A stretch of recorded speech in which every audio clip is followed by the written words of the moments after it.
വീണ്ടും ഫ്ലേമിംഗ് തിങ്സിലേക്ക് എല്ലാ കൂട്ടുകാർക്കും സ്വാഗതം. ഞാൻ മാർട്ടിൻ. ഇപ്പോൾ അടുത്തിറങ്ങിയ 4 സിനിമകളുടെ റിവ്യൂ ആണ് ഞാൻ ഈ വീഡിയോയിൽ പറയാൻ പോകുന്നത്. റിവ്യൂ എന്ന് പറഞ്ഞാൽ വളരെ ചുരുക്കി എനിക്കിഷ്ടമായോ ഇല്ലയോ അതിൻ്റെ കാരണം തുടങ്ങിയ കാര്യങ്ങളെ ഞാൻ ഇതിൽ പറയുന്നുള്ളൂ. കാരണം എന്താണെന്ന് വെച്ചാൽ ഈ സിനിമകളെക്കുറിച്ചുള്ള വ്യക്തമായ വിശദമായ റിവ്യൂ വീഡിയോയിൽ ഞങ്ങൾ ഇതിനു മുമ്പ് ചെയ്തിട്ടുണ്ടായിരുന്നു.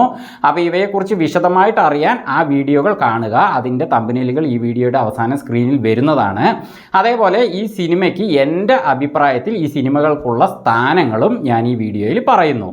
അപ്പോൾ മറക്കാതെ ഈ വീഡിയോയ്ക്ക് ഒരു ലൈക്ക് കൊടുക്കുക. അതുപോലെ ഈ ചാനൽ സബ്സ്ക്രൈബ് ചെയ്തിട്ടില്ലാത്തവർ സബ്സ്ക്രൈബ് ചെയ്യുക. അപ്പോൾ ഞങ്ങളുടെ വീഡിയോകൾ വളരെ പെട്ടെന്ന് നിങ്ങൾക്ക് ലഭിക്കുന്നതാണ്. അപ്പോൾ ആദ്യത്തെ സിനിമയിലേക്ക് കടക്കുകയാണ്.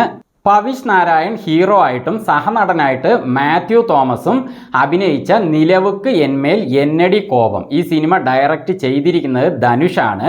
അപ്പോൾ ഇതൊരു ലവ് സ്റ്റോറി ഫിലിമാണ്. പക്ഷേ ലവ് സ്റ്റോറി ഫിലിമിൻ്റെ ആ ഒരു നിലവാരം ഈ സിനിമയ്ക്ക് എൻ്റെ അഭിപ്രായത്തിൽ വന്നിട്ടില്ല.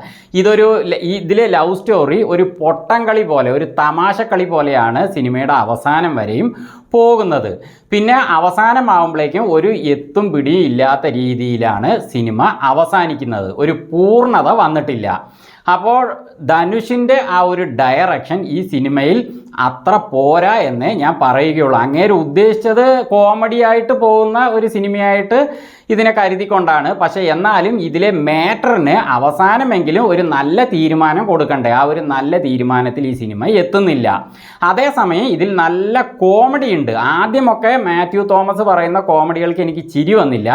പക്ഷേ സിനിമ പോകുന്തോറും നല്ല കോമഡികളുണ്ട്. അതിനൊക്കെ ഞാൻ കുറേ ചിരിച്ചിട്ടുണ്ട്. അപ്പോൾ കോമഡിക്കായിട്ട് ഈ സിനിമയ്ക്ക് ടിക്കറ്റ് എടുക്കാം എന്നെനിക്ക് പറയാനേ പറ്റുകയുള്ളൂ. മറ്റുള്ള കാര്യങ്ങൾക്കൊന്നും എൻ്റെ അഭിപ്രായത്തിൽ ഈ സിനിമ അത്ര പോരാ. അപ്പോൾ ഇതിനെക്കുറിച്ച് ഞാൻ കൂടുതൽ പറയുന്നില്ല. അപ്പോൾ ഈ സിനിമയ്ക്ക് എൻ്റെ അഭിപ്രായത്തിൽ 4ാം സ്ഥാനം. ഇനി അടുത്ത സിനിമ ഉണ്ണി മുകുന്ദൻ നായകനായി അഭിനയിച്ച ഗെറ്റ് സെറ്റ് ബേബി. ഈ സിനിമയിൽ ഉണ്ണി മുകുന്ദൻ്റെ അഭിനയത്തിനായിട്ട് നമുക്ക് എന്തായാലും ടിക്കറ്റ് എടുക്കാം എന്ന് എനിക്ക് പറയാൻ കഴിയും. കാരണം എന്താണെന്ന് വെച്ചാൽ മാർക്കോയിൽ ഉണ്ണി മുകുന്ദൻ അഭിനയിച്ചിരിക്കുന്നത് ഒരുതരം ക്രൂര വയലൻസ് ഉള്ള ഹീറോ ആയിട്ടാണ്. അപ്പോൾ അതിൽ ഭാവങ്ങളൊന്നും കൂടുതലുള്ളതായിട്ട് എനിക്ക് തോന്നിയിട്ടില്ല. എക്സ്പ്രഷൻസ് ഒരു അഭിനയം എന്ന കാര്യത്തിൽ. പക്ഷേ ആക്ഷൻ എന്ന കാര്യത്തിൽ ആ സിനിമ പൊളിച്ച സിനിമയാണ്. പക്ഷേ അതിൽ അഭിനയം ഉണ്ണി മുകുന്ദന് ഈ സിനിമയിലുള്ള പോലെ വന്നിട്ടുണ്ട് എന്ന് പറയാൻ പറ്റില്ല. ചിലർക്കാണെങ്കിൽ വയലൻസ് ആണ് അഭിനയം എന്ന് പറയുന്നവരുണ്ട്. ഞാൻ അതിൽ അഭിപ്രായമില്ല. കാരണം ആക്ഷനും വേണം, അതേപോലെ എല്ലാത്തരം ഭാവങ്ങളും ഒരു നടനാണെങ്കിൽ ചെയ്തിരിക്കണം. അപ്പോൾ ആ ഒരു അടിസ്ഥാനത്തിൽ പറയുകയാണെങ്കിൽ ഉണ്ണി മുകുന്ദൻ ഇതിൽ കുട്ടികളെപ്പോലെയാണ് അഭിനയിച്ചിരിക്കുന്നത്, നിഷ്കളങ്കമായിട്ട്. അങ്ങനെ അഭിനയിക്കുമ്പോൾ കുറേ കാര്യങ്ങൾ ചെയ്യാനുണ്ട്.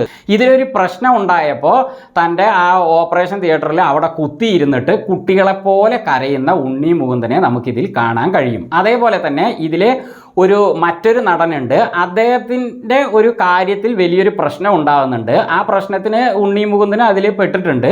അപ്പോൾ അതാണ് ഈ സിനിമയിലെ ആകെ ഒരു ഹൈലൈറ്റ് ആയിട്ടുള്ളൊരു വിഷയം കേട്ടോ. വേറെ ഒന്നുമില്ല, അത് ഞാൻ പിന്നെ പറയാം. അപ്പോൾ ആ ഒരു നടനോട് തൻ്റെ നിരപരാധിത്വം ഉണ്ണി മുകുന്ദൻ പോയി പറയുമ്പോൾ, ഏട്ടാ നിങ്ങൾ പറഞ്ഞിട്ട് തന്നെയല്ലേ എന്ന് പറഞ്ഞുകൊണ്ട് അങ്ങേര് പറയുന്ന ആ ഒരു രീതി കാണുമ്പോൾ നമുക്ക് തന്നെ പാവം തോന്നുകയാണ്. വളരെ സെൻറ്റിമെൻറ്റ്സ് ആയിട്ടാണ് ഉണ്ണി മുകുന്ദൻ ആ ഒരു ഭാഗം ചെയ്തിരിക്കുന്നത്. അതേപോലെ തന്നെ ആ കേൾക്കുന്ന ആ നടനുണ്ടല്ലോ, ആ നടൻ്റെ പേരൊന്നും ഞാൻ പറയാത്തത് ആ ഒരു കഥയിലേക്ക് വരാതിരിക്കാൻ വേണ്ടിയിട്ടാണ്, സിനിമ കണ്ട് മനസ്സിലാക്കുക.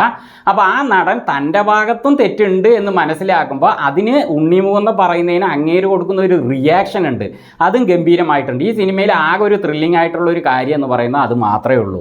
കഥാകൃത്ത് ഒന്നുകൂടി ഈ കഥ ഒരു ത്രില്ലിങ്ങിൽ ആക്കാമായിരുന്നു. ആ ഒരു കുറവ് ഈ സിനിമയ്ക്ക് എനിക്ക് തോന്നി.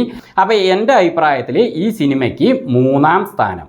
ഇനി അടുത്ത സിനിമ ഓഫീസർ ഓൺ ഡ്യൂട്ടിയാണ്. ഇതിൽ കുഞ്ചാക്കോ ബോബൻ ചെയ്തിരിക്കുന്ന റോള് ഇന്ന് വരെ ഞാൻ കുഞ്ചാക്കോ ബോബൻ ഈ രീതിയിൽ അഭിനയിച്ച ഒരു സിനിമ കണ്ടിട്ടില്ല. ഞാൻ ചാക്കോച്ചൻ്റെ കണ്ട സിനിമകളിലൊന്നും ഇങ്ങനെ ഒരു റോള് അദ്ദേഹം ചെയ്തതായിട്ട് എനിക്ക് ഓർമ്മയിൽ പോലും വരുന്നില്ല. കാരണം എന്താണെന്ന് വെച്ചാൽ ഇതിൽ നാച്ചുറലായ ഒരു പോലീസ് ഓഫീസറിൻ്റെ ആ ഒരു സീരിയസ് ആയ ഭാവം അദ്ദേഹം ആദ്യം മുതൽ അവസാനം വരെ മുറുകെ പിടിച്ചുകൊണ്ട് അതിൽ നിന്നുകൊണ്ടാണ് അഭിനയിച്ചിരിക്കുന്നത്. അതുകൊണ്ട് തന്നെ ഇതിലെ ആ പോലീസ് ഓഫീസറിനെ തീർച്ചയായിട്ടും നമുക്ക് പൂർണ്ണമായിട്ട് അക്സെപ്റ്റ് ചെയ്യാൻ പറ്റും. എനിക്ക് ഈ സിനിമ നന്നായിട്ട് ഇഷ്ടപ്പെട്ടു. കാരണം നല്ല ത്രില്ലിംഗ് ഉണ്ട്, അതേപോലെ ഒരുപാട് ക്രൈമുകൾ, ആക്ഷൻ രംഗങ്ങളൊക്കെ നന്നായി വന്നിട്ടുണ്ട്. പിന്നെ ഒന്നാമത്തെ കാരണം കുഞ്ചാക്കോ ബോബൻ്റെ അഭിനയം. അപ്പോൾ എൻ്റെ അഭിപ്രായത്തിൽ ഈ സിനിമയ്ക്ക് 2ാം സ്ഥാനം. ഇനി അടുത്തതായിട്ട് ഞാൻ പറയാൻ പോകുന്ന സിനിമ പ്രദീപ് രംഗനാഥൻ ഹീറോ ആയിട്ട് അഭിനയിച്ച തമിഴ് ഫിലിം ഡ്രാഗൺ ആണ്. അപ്പം ഞാൻ ഈ സിനിമയ്ക്ക് പോയപ്പോൾ ഇതിൻ്റെ ആദ്യമൊക്കെ വെറും ഫ്രോഡ് തരങ്ങളാണ് സിനിമയിൽ വരുന്നത്. അപ്പോൾ ഒരു മനുഷ്യൻ എങ്ങനെ ആയിരിക്കരുത് എന്നുള്ളതിനുള്ള ഒരു ഉത്തമ മാതൃകയാണ് ഈ സിനിമയുടെ ആദ്യ ഭാഗം. പക്ഷേ ഈ സിനിമ ഇങ്ങനെ തന്നെ മുന്നോട്ട് പോവുകയാണെങ്കിൽ സമൂഹത്തിന് എന്ത് പാഠമാണ് ഈ സിനിമ നൽകുന്നതെന്ന് ഞാൻ കരുതി. പിന്നെ അതിന് ശേഷമൊക്കെ ഒരു മനുഷ്യൻ എങ്ങനെ ആയിരിക്കണം എന്നുള്ളതിനുള്ള ഉത്തമ മാതൃകയായിട്ട് ഈ സിനിമ മുന്നോട്ട് പോവുകയാണ്.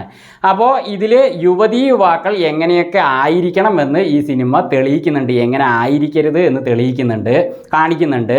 അതായത് വിദ്യാഭ്യാസത്തിൽ ഒരു മനുഷ്യൻ എങ്ങനെയായിരിക്കണം, സാമ്പത്തികമായിട്ട് മുന്നേറുമ്പോൾ എങ്ങനെയായിരിക്കണം, ലവ് ചെയ്യുന്ന ഒരു യുവതീ യുവാക്കൾ എങ്ങനെയായിരിക്കണം, ഇനി ലവ് ഫെയിൽ ആകുമ്പോൾ അത് എങ്ങനെ അക്സെപ്റ്റ് ചെയ്യാൻ കഴിയണം, അതേപോലെ ഫാമിലിയിൽ എങ്ങനെയായിരിക്കണം, അതേപോലെ അധ്യാപകരോട് എങ്ങനെയായിരിക്കണം, അങ്ങനെ ഒരുപാട് കാര്യങ്ങൾ മാതൃകയായി കാണിച്ച് നല്ല രീതിയിൽ വളരെയധികം ത്രില്ലിങ്ങിലും വളരെ കോമഡിയോടെയും അവതരിപ്പിച്ചിരിക്കുന്ന മൂവിയാണ് ഡ്രാഗൺ. ചുരുക്കി പറഞ്ഞാൽ ഈ സിനിമ എല്ലാം കൊണ്ടും സമൂഹത്തിനൊരു മാതൃകയാണ്. അതേപോലെ ഫാമിലി ആയിട്ടും പ്രത്യേകിച്ച് യങ്സ്റ്റേഴ്സ് കണ്ടിരിക്കേണ്ട ഒരു സിനിമയാണ് ഡ്രാഗൺ. പിന്നെ ഈ സിനിമയിൽ എനിക്ക് ഇഷ്ടപ്പെട്ട ക്യാരക്ടറുകൾ ആരൊക്കെയെന്ന് പറഞ്ഞാൽ ഒന്ന് മിഷ്കിനാണ്. മിഷ്കിൻ ഈ സിനിമയിൽ പൊളിച്ചിട്ടുണ്ട്. പിന്നെ അതേപോലെ ഈ പ്രദീപ് രംഗനാഥൻ ഒരുപാട് ഭാവങ്ങൾ ഈ സിനിമയിൽ കക്ഷിക്ക് ചെയ്യാണ്ട് അതൊക്കെ ചെയ്തിട്ടുണ്ട്. എല്ലാ ഭാവങ്ങളും ചെയ്തിട്ടില്ല, പക്ഷേ എന്നാലും ആ ഒരു വെപ്രാളം, തിടുക്കം, ഭയം, അതേപോലെ കോമഡി, അതേപോലെ ആക്ഷൻ, അങ്ങനെ കുറേ കാര്യങ്ങൾ ഇയാൾക്ക് ചെയ്യാനുണ്ട്. അതൊക്കെ നന്നായിട്ട് കക്ഷി ചെയ്തിട്ടുണ്ട്. പിന്നെ ഈ സിനിമയിൽ എനിക്ക് ഇഷ്ടപ്പെട്ട മറ്റൊരു പ്രധാന കഥാപാത്രം എന്താണെന്ന് വെച്ചാൽ ഒറ്റൊരു ഡയലോഗിലാണ് കേട്ടോ അങ്ങനെ എനിക്ക് അത്ര ഇഷ്ടമായത് ഈ സിനിമയിൽ. ജോർജ് മരിയനാണ് ഈ ഒരു ഡ്രാഗൻ്റെ അച്ഛനായി വന്നിരിക്കുന്നത്. അപ്പോൾ ഒരു സീനിൽ ആ അച്ഛൻ്റെ ആ റോള് അയാൾ അങ്ങനെ ആന്ന് വായും പൊളിച്ച് തന്നെയാണ് എല്ലാ സിനിമയിലും നിൽക്കുക. അതേപോലെ നിന്നിട്ട് പെട്ടെന്ന് തല ഉയർത്തിയിട്ട് പറയാണ്, അപ്പ നായി ഇരിക്കറണ്ട എന്തിരി ചോട് എന്ന് പറയും. ആ സീനിൽ ഞാൻ അറിയാതെ എൻ്റെ കണ്ണിൽ നിന്ന് വെള്ളം വരുന്ന ഒരവസ്ഥയായി, ഞാൻ കൈയടിച്ചു പോയി അറിയാതെ. കൂടാതെ ഈ സിനിമയിൽ കാണിക്കുന്ന എല്ലാ കാര്യങ്ങൾക്കും തന്നെ ക്ലൈമാക്സ് ഉണ്ട്. അതായത് പക്ക ഫ്രോഡ് തരത്തിന് ക്ലൈമാക്സ് ഉണ്ട്, അതേപോലെ